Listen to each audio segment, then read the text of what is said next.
Hello friends, स्वागत है आपका स्टडी विद विवेक में। दोस्तों, आज हमारा ये 5वां पार्ट है। बहुत अच्छा आप लोगों ने रिस्पांस दिया और वीडियो का, तो बिना टाइम वेस्ट किए अपने क्वेश्चंस की ओर चलते हैं। पृथ्वी पर समुद्र तल से सागर की सर्वाधिक गहराई कितनी है? सर्वाधिक गहराई ये 11,022 मीटर है, मेरियाना गर्त की। सौरमंडल के किन दो ग्रहों के पास कोई उपग्रह नहीं है? तो ये दो ग्रह हैं, बुध और शुक्र, जिनके पास कोई भी उपग्रह नहीं है। जब दिन और रात की अवधि बराबर होती है तो सूर्य की किरणें कहाँ सीधी पड़ती हैं? सूर्य की किरणें भूमध्य रेखा पर सीधी पड़ती हैं जब दिन और रात की अवधि बराबर होती है। सौरमंडल में सर्वाधिक घनत्व वाला ग्रह कौन सा है? तो पृथ्वी सर्वाधिक घनत्व वाला ग्रह है, तो पृथ्वी। सौरमंडल में सर्वाधिक चमकीला ग्रह ये शुक्र है। सौरमंडल में लाल ग्रह किस ग्रह को कहा जाता है? सौरमंडल में लाल ग्रह ये मंगल ग्रह को कहा जाता है। भोर का तारा किस ग्रह को कहते हैं? तो शुक्र को कहा जाता है भोर का तारा, और शाम का तारा भी शुक्र को ही कहा जाता है। शाम का तारा और भोर का तारा ये शुक्र को ही कहा जाता है। पृथ्वी का जुड़वा ग्रह किस ग्रह को कहा जाता है? पृथ्वी की जुड़वा बहन भी इसे कहा जाता है। दोस्तों, ये शुक्र है, पृथ्वी की जुड़वा बहन, इसे शुक्र को कहा जाता है। अगला दोस्तों आ जाते हैं हमारा, भारतीय संविधान सभा की पहली बैठक कब हुई थी? भारतीय संविधान सभा की पहली बैठक 9 दिसंबर 1946 को हुई थी। संविधान सभा का स्थायी अध्यक्ष किसे चुना गया था इसमें दोस्तों? तो ये डॉक्टर राजेंद्र प्रसाद जी को संविधान सभा का स्थायी अध्यक्ष चुना गया था। मौलिक कर्तव्य किस देश के संविधान से लिए गए हैं? मौलिक कर्तव्य ये रूस से लिए गए हैं। संविधान सभा का अस्थायी अध्यक्ष किसे चुना गया था? संविधान सभा का अस्थायी सदस्य ने डॉक्टर सच्चिदानंद सिन्हा जी को चुना गया था। नेक्स्ट क्वेश्चन है हमारा, भारतीय संविधान के झंडा समिति के अध्यक्ष कौन थे?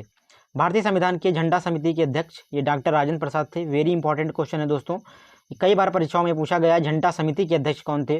तो डॉक्टर राजेंद्र प्रसाद। संविधान के किस अनुच्छेद के अंतर्गत अस्पृश्यता का उन्मूलन किया गया है? तो यह अनुच्छेद 17 में अस्पृश्यता का उन्मूलन किया गया है। संविधान के अनुच्छेद 18 का संबंध किससे है? संविधान के अनुच्छेद 18 का संबंध उपाधियों के अंत से है।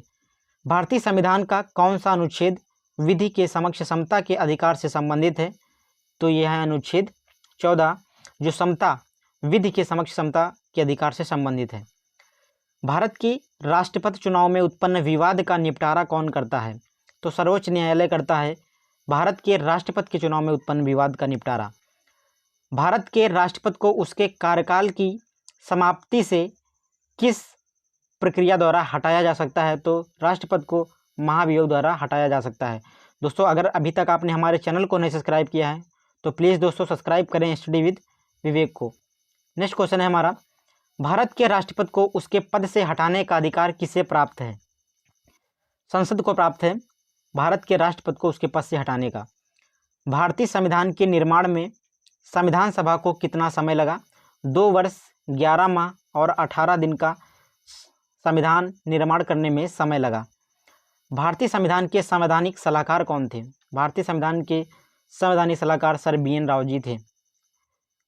भारत के संविधान में सम्मिलित समवर्ती सूची किस देश से ली गई है? तो समवर्ती सूची ये ऑस्ट्रेलिया के संविधान से ली गई है। भारत के संविधान सभा के वर्तमान रूप में राष्ट्रीय ध्वज को कब अपनाया गया था? तो 22 जुलाई 1947 को राष्ट्रीय ध्वज को संविधान सभा में अपनाया गया था। भारत का संविधान कब स्वीकार किया गया? भारत का संविधान 26 नवंबर 1949 को स्वीकार किया गया। दोस्तों, अगर यह वीडियो आपको पसंद आया हो और अभी तक आपने हमारे चैनल को नहीं सब्सक्राइब किया है तो प्लीज़ सब्सक्राइब करें। जय हिंद दोस्तों।